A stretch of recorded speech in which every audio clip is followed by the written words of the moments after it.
Voilà, on va essayer d'étudier un pasouk dans la Megillat Esther où il est écrit comme ça, peut-être le pasouk Raftet, le pasouk juste d'avant, Batirtov Esther Amalka Bat Avichaïl Mordechai Yehudi. Donc Esther la reine, fille de Avichaïl et Mordechai le juif, ils ont écrit Et Kol Tokef, donc tout le déroulement du miracle donc de Purim, les Kayamet Tigeret à Purim Azot Hachenit, afin d'envoyer des livres pour que tout le monde fasse Purim. C'est à peu près comme ça que Rashi explique. Ensuite, il y a un pasouk Lamed, un pasouk très impressionnant, très important dans la vie. Vaishlach Sefarim El Kol HaYehudim. Qu'est-ce qu'il a fait Mordechai? Il a envoyé des livres, donc des messages, à tous les juifs. El Sheva Vesrim Umea Medina. Donc à toutes les communautés des 127 provinces d'Achashverosh, Malchut Achashverosh, donc du règne d'Achashverosh. Et ce qui est surprenant, c'est comment ces livres sont appelés. Nous, on appelle ça la Megillat Esther, c'est comme ça qu'on l'appelle, le livre d'Esther. Mais la Megillat Esther elle-même, comment elle se nomme? Divrei Shalom Ve'emet. Des paroles de paix et de vérité. Alors, il y a ici un souci d'écrire un livre qui va contenir l'histoire de Purim avec son miracle, donc la persécution d'Aman appuyée par Achashverosh, et le miracle qui s'est produit et dont on a connu la Géoula de Purim. Mais ce livre ne contient pas seulement le miracle. Ce livre ne raconte pas seulement le miracle. Il raconte aussi Shalom Ve'emet. Qu'est-ce que ça veut dire que la Megillat Esther, c'est un livre de paix et de vérité? Impressionnant ce passage. On s'arrête au début. Pourquoi Esther elle a fait comme ça? Pourquoi Aman lui a dit ça? Et pourquoi Mordechai lui a dit ci? Et l'histoire. Mais la conclusion de la Megillat Esther, c'est la paix et la vérité. Celui qui sort de Purim et qui n'a pas amélioré son shalom et son émet, il n'a rien compris à Purim. La vérité, je devrais m'arrêter là. Voilà, c'est matière à réflexion. C'est quoi le shalom, son shalom? C'est ça le problème. Qu'est-ce que c'est que le shalom? Qu'est-ce que c'est que... Mais en tout cas, il y a un souci. Pour moi, c'est important d'insister sur cela. C'est que la Megillat Esther, elle a pour message paix et vérité. Alors, ça veut dire comme ça. On va essayer d'expliquer, on va essayer d'illustrer à travers une image. Dans la vie, que ce soit aussi bien la vie dans le sens individuel, ou bien dans le sens collectif, voire universel, l'homme est souvent confronté à jongler ou à gérer la paix et la vérité, le shalom et le émet. Dans certaines situations, le émet et le shalom sont en opposition. Ça veut dire, si je choisis le shalom, si je choisis la paix, je vais passer outre une certaine vérité. Mais si je choisis la vérité, eh bien, je ne vais pas obligatoirement aboutir sur le shalom, sur la paix. Par exemple comme ça. En très vite, parce que je ne voudrais pas trop m'arrêter sur cette Gemara, la Gemara dit Mutar leshanot mipene hashalom. Dans le couple, concernant le shalom bayit, la Gemara dit et arrive à une conclusion qui s'appelle Mutar leshanot. Littéralement, ça veut dire on a le droit de changer la vérité si l'objectif c'est la paix, c'est le shalom. Donc ça veut dire, les Chachamim, dans le contexte du couple, et par extension dans toute la vie, si je te dis une vérité, je vais donner un exemple simple. Je vais dire à ma femme, je vais le faire dans le couple parce que ça arrive tous les jours, il y a quelque chose chez elle qui m'énerve, que je ne supporte pas. Même si elle ne le fait pas pour m'énerver, elle n'est pas méchante, elle n'est pas mauvaise, mais il y a un caractère, il y a un comportement, il y a un plat, il y a une robe, je sais pas, il y a un truc que j'aime pas. Donc la vérité, c'est de lui dire j'aime pas. Même si je le dis avec toute la délicatesse, le respect, la finesse, je le fais à l'état cru comme ça parce qu'on est dans une discussion, dans un chiour, mais la vérité c'est que j'aime pas. Alors j'ai essayé, j'ai dit peut-être que ça lui va, peut-être que c'est bon, peut-être qu'elle a raison, et finalement, selon ma sensibilité, ça me gêne. Donc, la vérité c'est de lui dire ça me gêne. Mais je sais très bien, en lui disant que ce qu'elle fait est pire encore, si ça touche un caractère qui lui est propre, si je lui dis, tu sais, d'être comme ça me gêne, je te supporte pas. Ou même si je lui dis avec beaucoup de délicatesse, je lui dis, tu sais, je te demande de me parler un peu différemment, ou de faire ça différemment, ça me gêne. Mais elle, c'est son caractère, elle est très expressive, et ci et ça. Je dis, écoute, c'est de parler plus délicatement, ou chacun a son truc. Alors, je vais lui dire la vérité. Mais je sais très bien qu'en lui disant la vérité, elle va se mettre à pleurer. Ça veut dire, même si ce n'est pas des larmes, dans le sens où ça va lui faire de la peine. Par conséquent, ça va éloigner le couple. Alors qu'est-ce que je fais? Alors je me tais. Si je me tais, il y a la paix. Mais moi, à l'intérieur, il y a un truc qui me ronge parce que je ne le supporte plus. Alors comment je fais? Alors on essaye de tourner en rond, on essaye de ci, on essaye de ça. Et finalement, à la fin, on explose. On dit, écoute, ça me gave. Et le shalom, c'est fini. Elle va dans sa chambre pendant 48 heures. Tu peux plus lui parler. Mais c'est pas l'éloigner pour mieux la rapprocher. Tu m'expliques ta théorie, parce qu'avec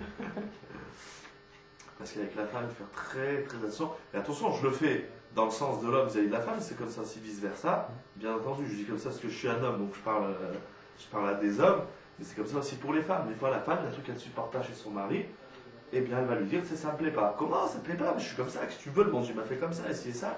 Et ça crée une petite, ou une grande, ou une géante éloignement. Alors les Chachamim disent, on a le droit de changer. On n'a pas le droit de mentir. Ils n'ont pas dit moutar les shaker. Ils ont dit on a le droit de changer.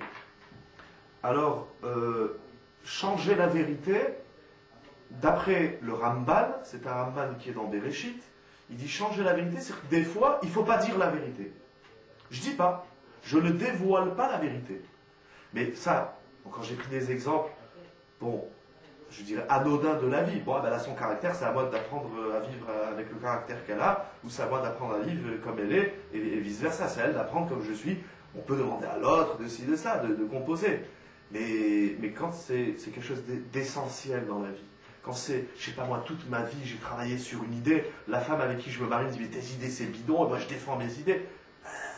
C'est pas seulement encore une fois dans le couple, c'est comme ça dans la vie, c'est comme ça les conflits dans le monde entier, c'est comme ça les guerres, c'est comme ça... Ben tout. Alors moi j'ai une vérité. Moi la vérité c'est A. Tu dis A, tu fais la guerre entre l'Iran et l'Irak, entre la Palestine et Israël, etc. Alors je dis pas la vérité, je vais pour la paix. Tu vas pour la paix. Et ma vérité. Comment? Donc, je ferme la parenthèse de cette marche, je ne voudrais pas trop m'attarder sur cette marche, je voudrais en voir une autre qui est très très impressionnante. En tout cas, ici, dans la Megillat Esther, le souci de Mordechai, c'était de composer avec le Hémet et le Shalom. C'est pas bon. On va voir où est-ce qu'il est ce Hémet et ce Shalom. Où est-ce que dans la Megillah on a vu du Hémet et du Shalom? On a vu un miracle, c'est l'histoire que tout le monde connaît. On a vu des macroutes qui baignent dans le miel, ou des espèces de cigares. Voilà, c'est la fête, c'est Aura des Sibra, c'est la lumière, c'est la joie, etc. Mais où c'est manifesté? Parce que moi quand je lis ça, je dis c'est beau, mais j'ai l'impression que celui qui a écrit cette dernière phrase, il n'a rien lu de l'histoire. Moi, j'ai jamais entendu que Pourim, c'était travailler le Shalom et le Hémet. Moi, j'ai entendu que Pourim, c'est travailler la Simcha, c'est travailler le miracle, c'est travailler la reconnaissance à Kadosh Baruch Hu, c'est la reconnaissance de Dieu dans le monde, etc., etc. Mais parce que quand on lit toute la Megillat Esther, on ne voit pas où Mordechai s'est investi pour rétablir le Shalom et le Hémet. Ce qui est encore plus fort, c'est que si dans la vie on est confronté à choisir ou à jongler entre le Shalom et le Hémet, et des fois on se bat pour le Hémet et on fait des guerres, des fois on se bat pour la paix mais on efface le Hémet, lui non seulement il s'est battu pour ces deux qualités, mais il a réussi à maintenir et à imposer le Shalom et le Hémet. Alors comment il en est arrivé à cela? Et où est-ce qu'on voit ça dans l'histoire de la Megillah? Parce qu'apparemment ça ne reflète pas du tout ni Shalom ni Hémet. Hein, ça ressemble au miracle, etc., etc. Mais il y a plein de choses qui reflètent, mais pas le Shalom et le Hémet. Or, Mordechai dit, c'est-à-dire quand il a écrit ses livres, qu'il a envoyé à tous les Juifs, à toutes les communautés des 127 provinces, le titre du livre, c'était Shalom et Hémet. Je vous envoie un livre de paix et de vérité. Donc lisez la Megillat Esther, Conclusion, j'aime tout le monde, et voilà ma vérité. Alors là, j'ai rien compris à la Megillat Esther. Nachon ou lo nachon? Incroyable. Je ne peux pas vous montrer le texte, mais voilà, j'ai même pas donné la référence. Perek Tet, Pasuk Lamed, 9e chapitre de la Megillat Esther, verset 30. C'est un verset explicite, c'est pas un midrash, pas une mara. J'ai pas été chercher dans le fin fond des midrashim ou des textes talmudiques. C'est le texte. Comment on fait? Parce qu'aujourd'hui, il y a des juifs qui sont très libéraux, très ouverts, la paix dans le monde. Ok, la vérité c'est Shabbat, la vérité c'est Tarat Mishpacha, la vérité c'est la Kashrut, la vérité il n'y a pas de mixité, ça c'est le Hémet. Et d'un autre côté, c'est vrai qu'il faut le Shalom. Alors il y a les ultras d'un côté qui disent nous c'est la vérité, le reste on s'en tape. Les autres disent non, nous c'est la paix. Mais les deux se trompent. Les deux extrémités. Ceux qui se battent pour la vérité, ils se trompent. Ceux qui se battent pour la paix, ils se trompent. Il faut se battre pour le Shalom et le Hémet. Alors comment faire? Bonne soirée, à bientôt. Alors on va essayer de donner quelques petites explications, quelques grandes idées, bien sûr à travers les Mefarshim. La première idée que j'ai trouvée sur cela, c'est le Malbim, qui a écrit un commentaire sur la Megillat Esther. Et le Malbim dit la chose suivante. Il dit comme ça. Lorsque Esther, avec Mordechai, ils ont composé le livre de la Megillat Esther, qu'est-ce qu'elle a fait Esther? Dit le Malbim, elle est partie voir les Chachamim. Donc il y avait des grands sages, des grands prophètes. Elle est partie les voir et leur a dit, je soulève la question suivante. On a vécu une histoire miraculeuse. Je voudrais écrire un livre et je voudrais que mon livre soit intégré dans les livres des prophètes. On sait qu'on a 24 livres. Dans les 24, il y a la Megillat Esther. Donc avant la Megillat Esther, il y en avait 23. Peut-être pas tout à fait, je n'ai pas les dates maintenant qui est-ce qui était là. En tout cas, il y a 23 livres. Elle a dit, moi, je veux intégrer la Megillat Esther dans ce qu'on appelle le Tanakh, c'est-à-dire dans les Ketuvim, dans les livres des prophètes. Elle voulait aussi fixer le jour de Purim dans le calendrier juif. Ça veut dire qu'elle a voulu fixer que Purim soit une fête reconnue. Qu'est-ce qu'elle fait, Esther? Il dit le Malbim. Elle écrit donc Divrei Shalom la Chachamim sheyevareru ha'alacha al pi ha'emet. C'est-à-dire, elle fait le shalom avec les Chachamim, elle vient les voir, elle se bat, c'est pas une militante, je veux que mon livre y soit écrit et qu'il soit intégré dans le Tanakh à tout prix. Elle vient les voir avec des paroles de paix et elle leur demande d'approfondir la question selon les règles de la halacha pour atteindre la vérité. Donc c'est pas mon livre, c'est la vérité, vous devez l'intégrer. Non, elle vient dire, j'ai une histoire, nous avons vécu une histoire, je vous demande d'intégrer la fête et le livre, la fête et le livre, mais je consens que ce n'était pas la vérité. Donc je vous demande, avec toutes les règles du shalom, de vérifier c'est quoi la vérité. Ça, si je viens avec mon bouquin et je te dis voilà mon livre, il est exceptionnel, je te l'impose, là je ne me suis pas battu pour le shalom. J'ai imposé mon émet. Je dis ça c'est émet, je le mets sur la table, pas de vote, rien du tout. Non, elle a bien dit, j'ai un livre. Elle ne dit même pas que son livre il est émet. Elle dit voilà, moi j'ai un livre, j'ai une histoire. Je vous demande, avec toutes les règles du shalom, de vérifier qu'est-ce que dira la halacha selon le émet, selon la vérité. Si vous arrivez à une conclusion que la vérité c'est qu'il ne soit pas inscrit, il n'y a pas de problème, on reste amis, on est dans le shalom, puisque la vérité a dit qu'il ne faut pas. Mais si la vérité dit qu'il faut intégrer le jour et le livre, alors vous l'intégrerez, mais je vous demande à vous. Donc ça veut dire, premier principe qu'on apprend ici, le émet, il vient après le shalom. Ça veut dire, je maintiens ce shalom, et je vous demande de vérifier c'est quoi la vérité. Si je viens chez l'autre, et je lui dis, voilà la vérité, je lui impose la vérité, alors là je vais faire la guerre. Là il n'y aura pas de shalom. Mais si je lui dis, si je demande à l'autre, finalement je lui demande son avis, je le consulte, je lui dis, est-ce que ce que je pense c'est la vérité? Parce que de deux choses l'une. Si c'est faux, donc toi tu détiens la vérité, et moi non. Donc si ce que je pense c'est faux, alors je te demande à toi de me dire quelle est la vérité. Tu vas me donner ta vérité. En me donnant ta vérité, eh bien finalement on va former une seule entité. Je vais me joindre dans ton sens, et vice versa. Si c'est moi qui ai raison, alors je te demande à toi de vérifier si j'ai raison ou si j'ai tort. là il va y avoir le shalom et le émet. Si j'impose mon shalom, mon émet, j'aboutis pas au shalom. Mais si je demande à l'autre d'analyser ce que je pense, alors là il y aura le shalom et le émet. Ouh, ça c'est... Alors imaginons dans le couple, si je m'amuse à le faire dans le couple, c'est pas je viens chez ma femme, je lui dis ça me dérange. Non, c'est moi je pense qu'il y a quelque chose de dérangeant. Mais je voudrais que toi tu vérifies, que tu analyses si ce que je pense c'est vrai. Parce que de deux choses une, ou ce que je pense c'est vrai, c'est à toi de corriger, donc c'est toi qui vas revenir vers moi, donc il y aura le shalom, ou c'est moi qui me trompe, donc je vais me ranger de ton côté, et donc là aussi il y aura le shalom. Mais si je prends mon émet, et je lui dis le émet c'est comme ça et tu changes, là le shalom il n'y aura pas, et puisqu'il n'y aura pas le shalom, de toutes les façons j'ai perdu la partie, parce que mon émet je ne pourrai pas l'imposer.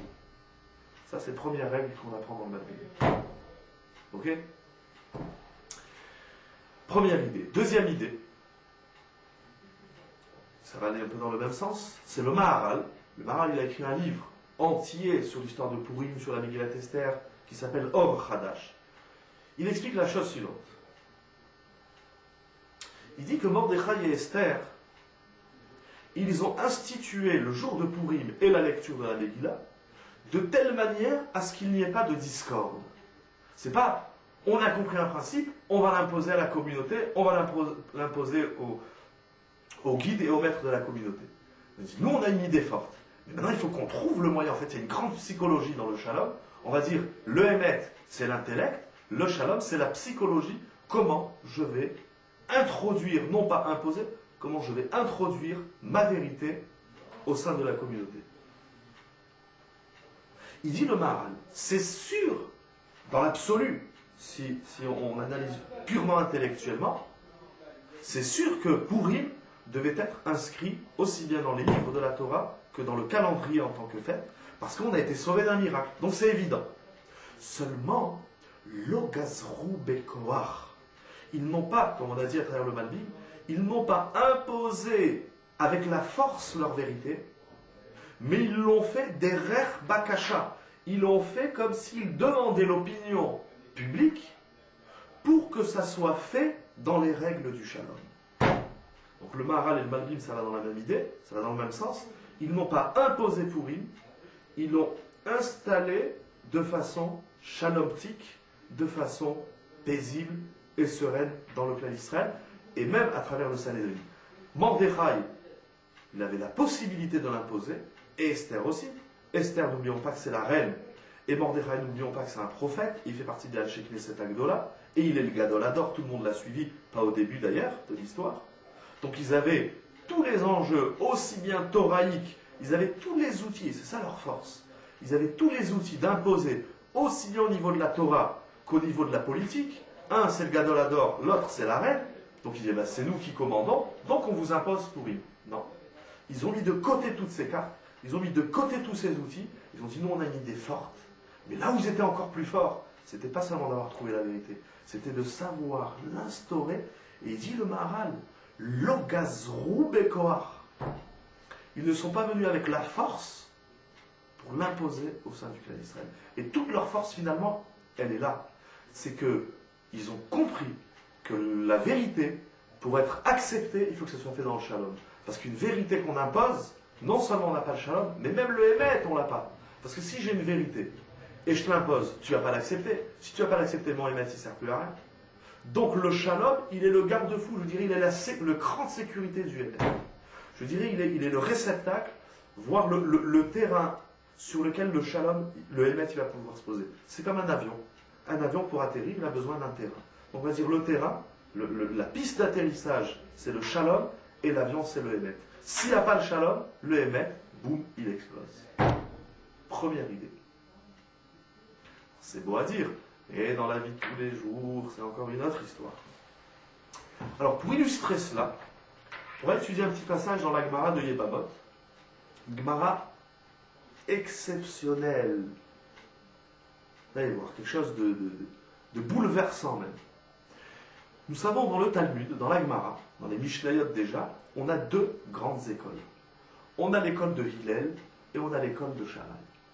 Hillel et Shammai, déjà les maîtres, donc il y a les maîtres Hillel et Shammai, et ils vont donner naissance à deux grandes yeshivot, ce qu'on appelle aujourd'hui deux grandes yeshivot, deux grandes écoles, la pensée de Hillel, la pensée de Shammai. C'était deux façons de voir le monde, deux façons de voir la Torah. Et on compte, si je ne me trompe pas, 200 oppositions dans le Talmud entre Hillel et Shammai, qui touchent tous les domaines de la Torah et de la vie. Parce qu'ils n'étaient pas en opposition seulement dans des discussions, je dirais, purement halachiques ou mitzvatiques, dans le sens des commandements.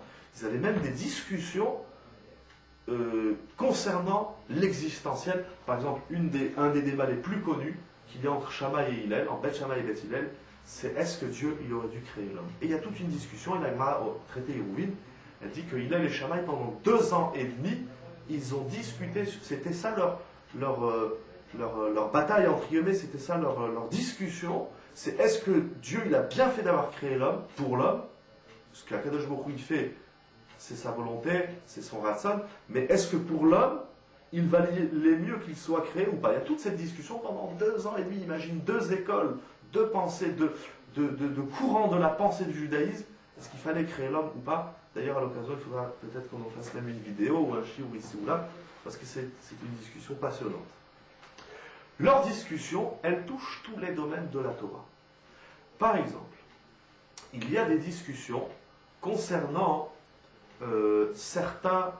je vais essayer de donner un des exemples, le plus simple possible. On sait qu'un homme, au début du traité Kiddushin, la Gemara nous dit, à travers les psukim de la Torah bien entendu, qu'un homme, pour se marier, il doit faire un acte, ce qu'on appelle de kinyan, de kiddushin, le mariage. Il doit contracter un acte qui va s'appeler un kinyan. Maintenant, il y a une discussion. Quelle est la somme d'argent minimale que l'homme doit donner à la femme pour qu'elle devienne son épouse? Donc, je vais donner des sommes fictives, juste pour donner un exemple. Alors, imaginons que pour Beth Shammai, il faut donner 100 € pour marier une femme. Et que pour Beth Hillel, il faut donner 200 €. Donc, si moi maintenant, je me marie avec une femme et je lui donne 100 €, selon l'école de Shammai, je suis marié. Si je suis marié avec cette femme, elle est considérée ma femme. Par conséquent, demain, si cette femme, elle ne reçoit pas l'acte de divorce du mari et elle va s'unir avec un autre homme, elle a commis un adultère et les enfants qu'elle aura, ils sont des mamzerim, c'est-à-dire des bâtards dans le sens de la halakha. Alors que pour Beth Hillel, puisqu'il fallait donner 200 €, cette femme, elle n'est pas mariée, donc l'adultère n'est pas un adultère et donc l'enfant, il est kasher. C'est-à-dire qu'il n'est pas mamzer. Ça, c'est un des points de discussion gravissimes, c'est-à-dire qu'il y a des conséquences gravissimes entre Beth Hillel et Beth Shammai. C'est un des exemples. La Gemara va citer d'autres exemples, justement, concernant le divorce aussi, et une liste de discussions qu'il y avait dans les lois du mariage et du divorce. Donc ça veut dire une femme, un couple, qui selon l'école de Hillel est marié, selon l'école de Shammai n'est pas marié, et vice-versa. Un couple qui est marié selon les règles halachiques, bien entendu, de l'école de Shammai, n'est pas obligatoirement reconnu marié selon les règles de l'école de Hillel. Puisqu'il y a des discussions. Maintenant, sachant qu'on a 2 écoles qui n'ont pas les mêmes règles du mariage et du divorce, imaginons que un jeune homme de l'école de Shammai veut épouser une jeune fille de l'école de Hillel, ou vice-versa. Qu'est-ce qui se passe? Je suis moi, par exemple, de l'école de Hillel, et je rencontre une jeune fille de l'école de Shammai. Alors, selon mon école... On prend le max de la somme. On prend le max de la somme. C'est pas tout à fait comme ça. Parce que, imaginons que moi je suis de l'école de Hillel. Et dans l'école de Hillel, cette fille, cette jeune fille, cette femme, n'est pas considérée mariée. Ça veut dire que je vais l'épouser, mais selon l'école à laquelle j'appartiens, j'ai le droit de l'épouser. Mais selon l'école de laquelle elle appartient, c'est-à-dire de Shammai, eux, ils vont me l'interdire. Alors comment on fait? Parce que moi, je l'aime. Parce que, pourquoi je dis ça tout à fait comme ça? Parce qu'on prend le maximum. Mais moi, cette femme, je l'aime. Et elle m'aime. Et on a envie on est un foyer. Et si et ça, c'est des questions, c'est des problèmes aujourd'hui, dans la communauté, depuis toujours. On est confrontés, parce qu'il y a des couples qui viennent et disent « Ah, mais je l'aime, c'est la femme de ma vie. » Et vice-versa, c'est l'homme de ma vie. Puis à un moment donné, on constate un problème à l'Afrique, une faille à l'Afrique. On va dire, excusez-nous, vous ne pouvez pas vous marier. Ah, mais comment on fait? Alors on va essayer de voir si on peut trouver. Mais si, conclusion, non, vous ne pouvez pas vous marier, vous ne pouvez pas vous marier, c'est tout. Et les gens bêtes comme ils sont, ils vont voir les libéraux, je m'excuse si je m'énerve un petit peu, et après ils se marient n'importe comment, ça fait des catastrophes. Parce que les gens, ils ne veulent pas la vérité, ils veulent le shalom. Ah, on s'aime. Parce qu'il y en a qui ont choisi la vérité, et comme je disais tout à l'heure, ils ont choisi le shalom. Si ça s'appelle un shalom. J'ai entendu une fois, je sais que c'est une histoire qui énerve un petit peu les gens quand je la raconte, mais c'est pas grave, il faut raconter le émet, la vérité. J'ai entendu une fois une histoire avec un rave, je ne voudrais pas nommer publiquement, mais un jour, ce rave il marchait dans la rue, et donc il était avec ses élèves, il sortait de la synagogue là où il priait, il sortait, et il était accompagné de ses élèves. Et puis voilà qu'à un moment donné, dans la rue, il y a une voiture qui passe, qui roule à proximité du rave. La personne qui conduisait, elle s'arrête, elle ouvre la fenêtre et elle dit au rave Shabbat Shalom. Alors, bon, le rave lui dit Shabbat Shalom. Après, il se tourne vers les élèves et lui dit mais finalement, de quel Shabbat il me parle puisqu'il est en voiture? Mais plus encore, de quel Shalom il me parle? On ne doit pas avoir les mêmes définitions du Shalom parce que lui il roule dans une voiture. Or, je ne peux pas être en harmonie, puisque le shalom c'est l'harmonie, c'est pas on fait la paix, on aime tout le monde, ça c'est des trucs purement chrétiens qui n'ont aucun sens. Mais de quel shalom tu parles? On ne vit pas en harmonie, c'est Shabbat, tu roules dans une voiture, donc je peux pas être, donc déjà je peux pas être en shalom avec toi. Je t'aime bien parce que tu es un juif, j'ai de la peine pour toi parce que tu roules dans ta bagnole, mais de quel shalom tu parles? Alors il lui a dit de quel Shabbat et quel shalom? Tu me dis Shabbat Shalom, et alors si c'est pour me dire bonjour, dis-moi bonjour, là je suis sensible. Mais ne me dis pas Shabbat Shalom quand tu t'en fous du Shabbat, et par conséquent tu t'en fous du Shalom. Donc c'est la même chose. Comment on fait? Alors des fois la halakha elle tranche, des fois la halakha dit monsieur, tu peux pas te marier avec elle. C'est assourd. Elle n'est pas juive, elle est mal convertie ou ci ou ça ou je sais pas quoi. Alors de quoi tu parles? C'est assourd. Mais je peux pas, je l'aime. Ben tu en aimeras une autre. Mais je peux pas, c'est elle. Ben, qu'est-ce que tu veux alors? La halakha c'est assourd, c'est assourd. Ah non, moi je suis pour la paix. Nous aussi on est pour la paix. Mais on est aussi pour la vérité. Alors tu as choisi la paix en l'absence de vérité, c'est même pas une paix, c'est rien. Alors, on revient chez Beth Hillel et Beth Shammai, parce que c'est une autre dimension. C'est les gens qui faisaient la Torah et les mitzvot, tel que chacun il a compris dans la Torah. Alors maintenant, s'il y a un jeune homme, il veut de Hillel, donc d'une école, il veut épouser une jeune fille d'une autre école. Comment il faisait? Alors normalement, on va ouvrir un dossier. Et on va dire, attendez, avant de créer des liens, on va d'abord vérifier la halakha. Maintenant, la Gemara dit comme ça. Bien que cette jeune fille, selon mon école, j'ai le droit de la marier. Mais selon son école, elle n'a pas le droit de se marier. Ils se mariaient quand même ensemble. Ah, mais comment on fait? Comment je fais pour me marier avec une jeune fille d'une école qui, selon son école, elle ne peut pas se marier avec moi? Elle dit, la Gemara, bien qu'il y avait une discussion, un débat fondamental entre Beth Hillel et Beth Shammai, ils se mariaient quand même entre eux pour réaliser le verset dans Zecharia au chapitre 8, verset 19, qui dit Ha'emet ve'ashalom ahevu. C'est-à-dire que Hillel et Shammai, dans leur recherche de vérité, ils aimaient aussi bien le Emet, la vérité, que le Shalom. Et la Gemara conclut, et ici tout un débat dans la Gemara, mais la conclusion du Talmud, c'est au traité Yebamot 14b, Yudalet Amud Bet. La Gemara dit la chose suivante. Elle dit comme ça. Il a dit donc, si de l'école de Shammai, je suis de l'école de Hillel. Donc, avec cette jeune fille, je veux me marier. Mais elle sait que je suis d'une école différente. À partir du moment où elle sait que je suis d'une école différente, si, selon mes critères, je n'ai pas le droit de l'épouser, la première chose qu'elle va me dire, notre histoire, elle s'arrête là, parce que selon ton école, tu n'as pas le droit de m'épouser. Selon mon école, j'ai le droit de t'épouser. Mais selon ton école, moi, je n'ai pas le droit de t'épouser. Alors je viens, je te dis, tu sais, selon mon école, j'ai le droit de t'épouser. Mais selon ton école, je n'ai pas le droit de t'épouser. Alors notre histoire, elle s'arrête là. Qu'est-ce que ça veut dire? C'est dire comme ça. Le shalom, faire la paix avec l'autre, ça ne veut pas dire j'adhère à ta vérité. C'est pas ça le shalom. Je n'ai pas le droit d'adhérer à ta vérité, parce que ça c'est encore un autre débat. Qui est-ce qui est dans la vérité?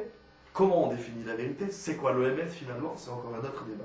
Mais si pour moi la vérité c'est A, c'est comme ça que je l'ai compris, c'est comme ça que je l'ai étudié dans la Torah. Alors pour faire la paix, je n'ai pas le droit de te dire, bon écoute, je fais la paix avec toi, je prends mon Emet, je le jette à la poubelle. Je n'ai pas le droit de faire ça. C'est assourd. Puisque selon la vérité que j'ai découvert, que j'ai construit une idée, j'ai élaboré une vérité, maintenant je vais te dire, bon allez, pour la paix, je prends ma vérité, je la jette à la poubelle. Non. Ça c'est pas le shalom. Alors c'est quoi le shalom?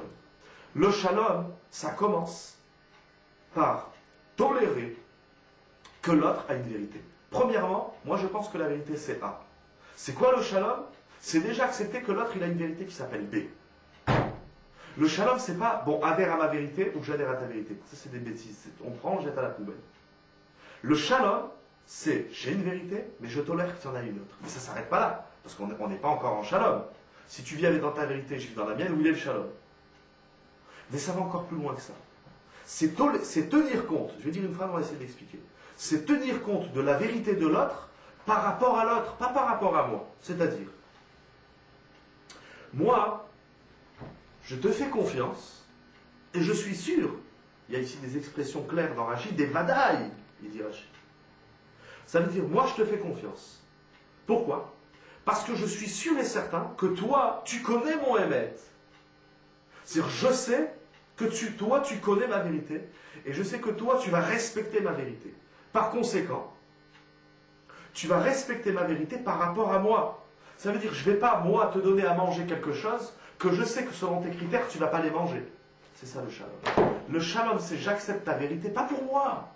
Moi, je n'ai pas le droit d'accepter ta vérité, chas le shalom, parce que moi, je pense que c'est du mensonge.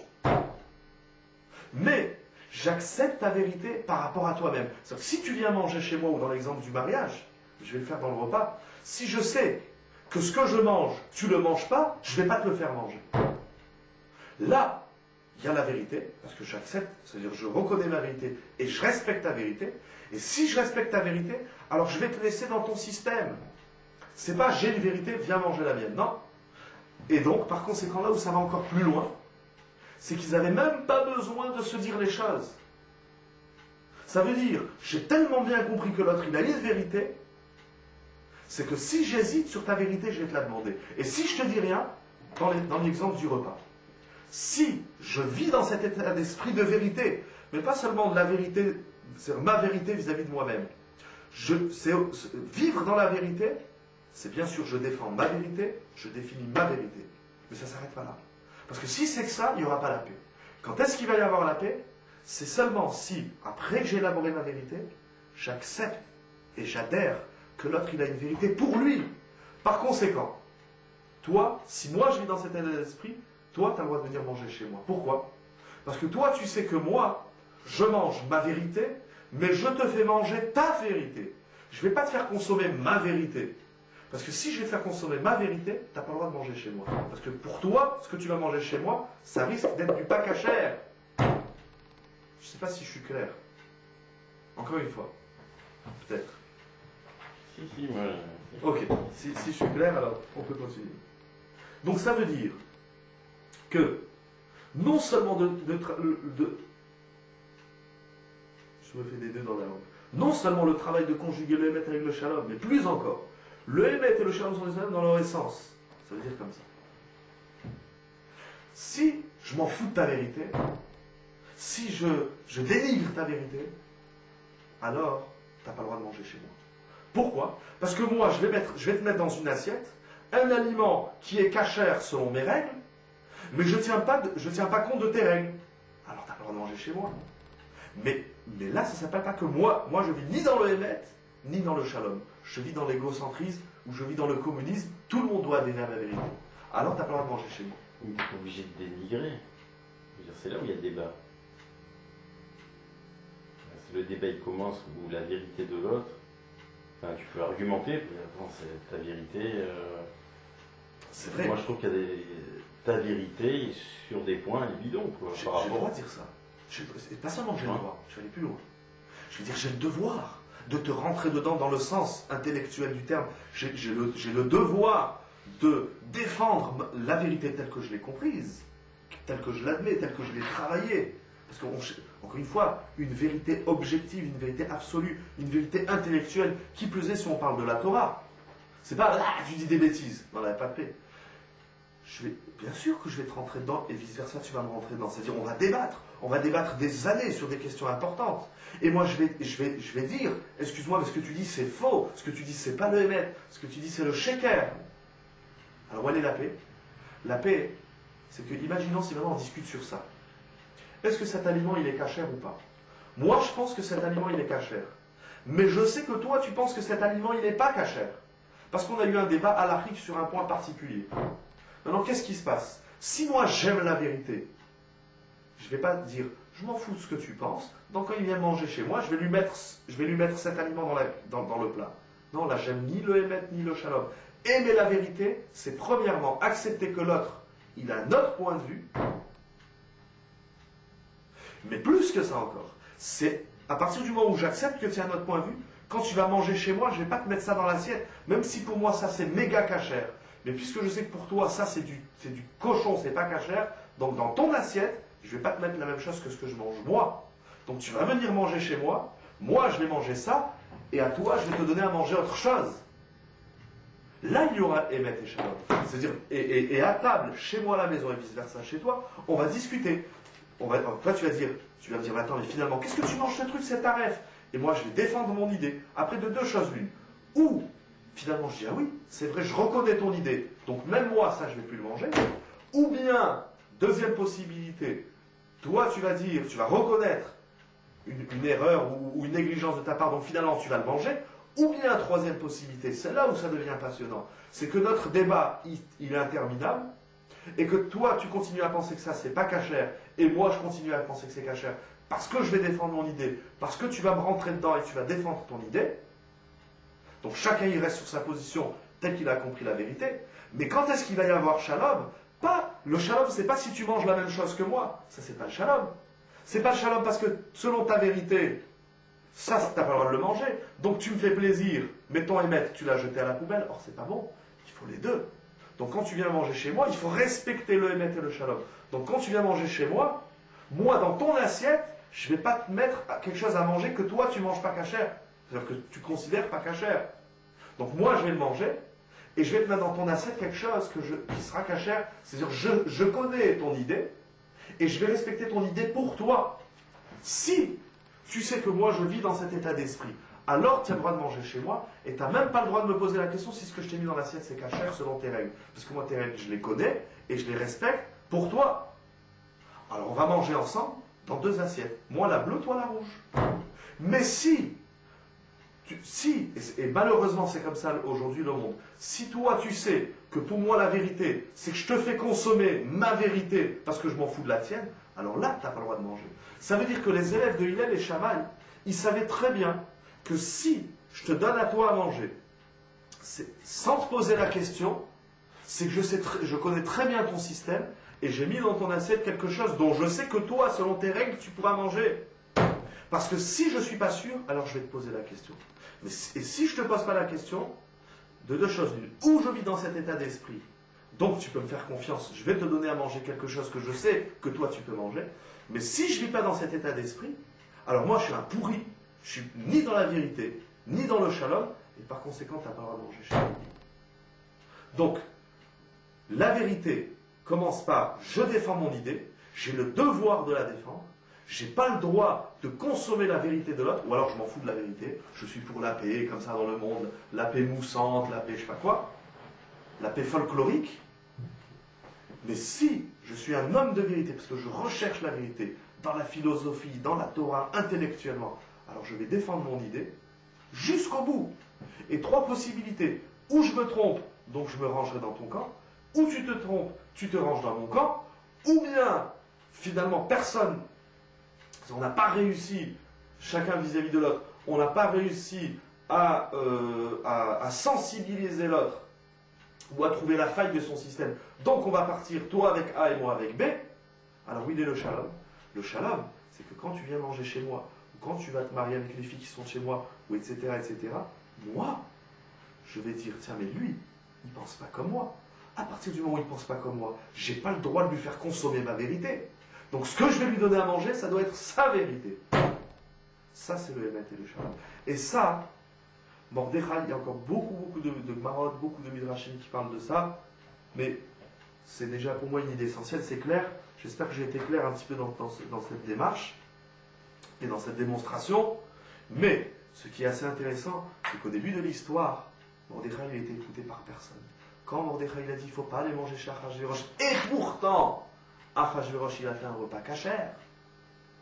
Parce que comme c'est écrit dans la Megillat Esther, Achashverosh, quand il a fait son repas, il a donné à chacun ce qu'il mange. C'est-à-dire, si toi tu manges le rabbinat tel, il t'a mis dans ton assiette, tu avais un repas avec ton rabbinat. Si moi je mange un autre rabbinat, c'était un autre. Il respectait ce que chacun voulait. Mais malgré tout, Mordechai, il a senti ici il y a un problème. Et là-bas, on ne va pas manger ça. Ça ne suffit pas que l'assiette, elle soit cachère.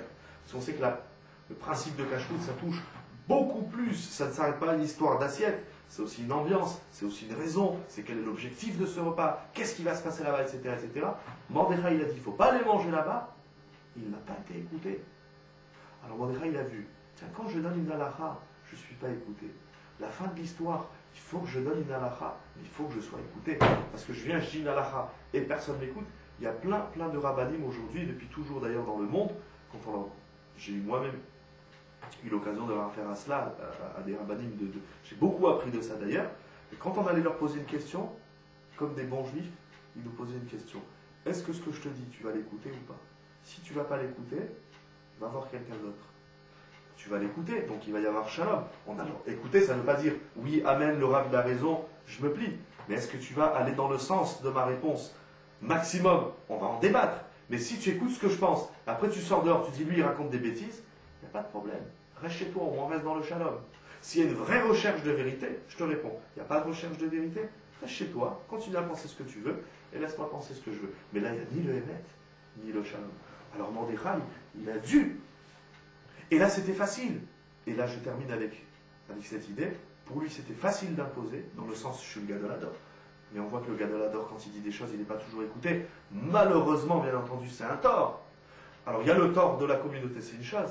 Et là, Mordechai, 9 ans avant, parce qu'il ne faut pas oublier que l'histoire de Purim à la durée, elle s'est écoulée durant 9 années, durant 9 ans.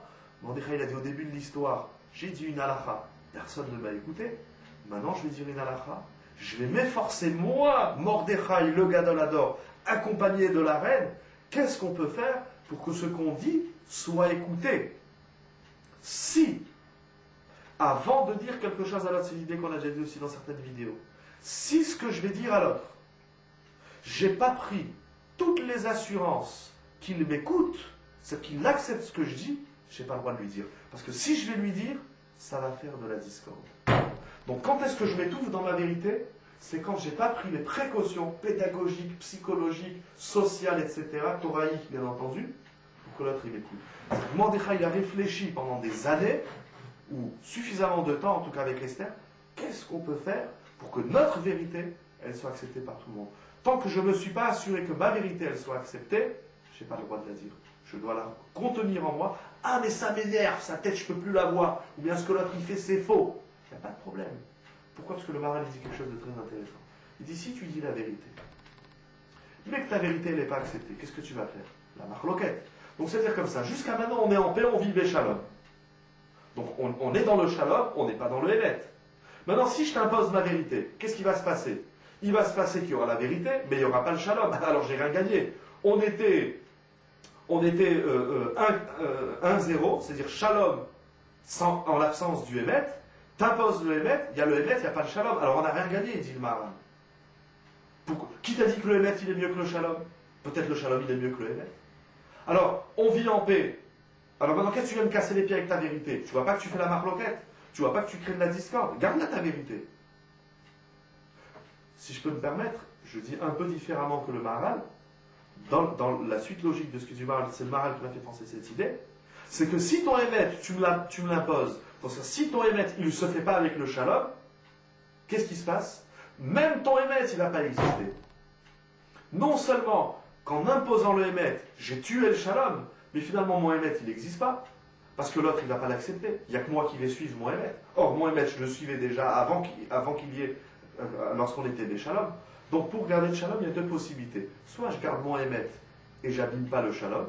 Ah, maintenant ça me dérange, ça. Ben, vis ton hémet pour toi, ne va pas le casser les pieds aux autres. Tu ne sais pas le dire. Ou bien, c'est ça le rêve. Et c'est ça le miracle. Moi je dis le miracle de Purim. Bien sûr, il y a eu ce miracle physique, il y a eu ce miracle de la guerre, il y a eu ce miracle du combat et des oppressions. Mais le vrai miracle, c'est Shalom Béhémet.